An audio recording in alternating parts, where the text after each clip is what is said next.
All welcome back. ഞാൻ ഉണ്ടാക്കാനായിട്ട് പോകുന്നത് പൈനാപ്പിൾ കിച്ചടിയാണ്. ഇത് വളരെ എളുപ്പത്തിൽ നല്ല ടേസ്റ്റോട് കൂടി നമുക്ക് ഉണ്ടാക്കാൻ കഴിയും. അതെങ്ങനെയാണ് തയ്യാറാക്കാൻ നോക്കാം. ഉണ്ടാക്കാനായിട്ട് ചെറിയൊരു പൈനാപ്പിളാണ് ഞാൻ എടുത്തിട്ടുള്ളത്. അത് ഇതുപോലെ ചെറിയതായിട്ട് കട്ട് ചെയ്തെടുത്തിട്ട് ഇതൊരു 1/2 കപ്പ് വെള്ളത്തിലൊന്ന് വേവിച്ചെടുക്കണം. ഒരുപാട് വെള്ളമായി പോകരുത്. ഇനി ഇതിലേക്ക് 1/4 ടീസ്പൂൺ മഞ്ഞൾപ്പൊടിയും ആവശ്യത്തിന് ഉപ്പും ചേർത്ത് ലോ ഫ്ലെയിമിലിട്ടൊന്ന് വേവിച്ചെടുക്കണം.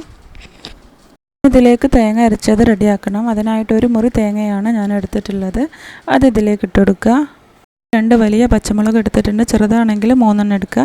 എന്നിട്ട് ഒരു ടേബിൾ സ്പൂൺ പെരുംജീരകം ആഡ് ചെയ്ത് കൊടുക്കുക. 1/4 കപ്പ് വെള്ളത്തിൽ ഇതൊന്ന് അരച്ചെടുക്കാം.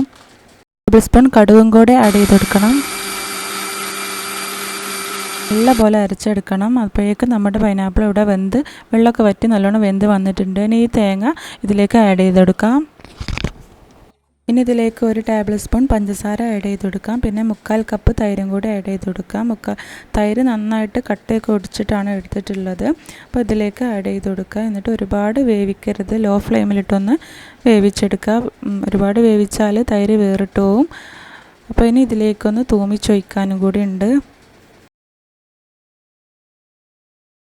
തൂമിക്കാനായിട്ട് കുറച്ച് എണ്ണ ഞാൻ ചൂടാക്കി എടുത്തിട്ടുണ്ട്. അതിലേക്ക് ഒരു ടേബിൾ സ്പൂൺ കടുക് ആഡ് ചെയ്തെടുക്കുക. അതൊന്ന് പൊട്ടിയിട്ട് അതിലേക്ക് വറ്റൽമുളക് ആഡ് ചെയ്തെടുക്കുക. ഒരു 3 വറ്റൽമുളകാണ് ഞാൻ എടുത്തിട്ടുള്ളത്.